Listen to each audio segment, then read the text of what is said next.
আজকে স্কুলে গেছিলে? গেছি তো, কেন? বৃষ্টি হয়েছিল আজকে, তাই জিজ্ঞেস করলাম।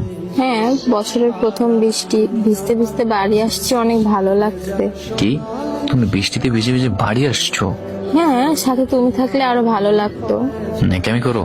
তুমি জানো বছরের প্রথম বৃষ্টির পানিতে তোমার জ্বর আসতে পারে? তোমাকে ওই দিন আমি কি বলছি না বৃষ্টিতে ভিজবে না? মনে ছিল না। যদি বৃষ্টিতে ভিজার কারণে তো জ্বর আসে, দেখিস তোর সাথে আমার আর কোনো যোগাযোগ থাকবে না। আমার কথার মূল্য দেস না তুই। সরি, আর জীবনেও তোমার কথার বাইরে যাব না। মাফ করে দাও প্লিজ। না, কোনো মাপ নেই। তুমি প্রতিদিন ভুলে যাও, আজকে কোনো মাপ নেই। আচ্ছা, কালকে কান ধরবো, আর বৃষ্টিতে ভিজবো না। বিচ্ছো ভালো কথা, যদি জ্বর আসে তখন কষ্ট লাগবে না? লাগবে। তুমি আমার কথা মতো চলো না কেন? আর হবে না, বৃষ্টি দেখে লোভ সামলাতে পারি না। যা করার তো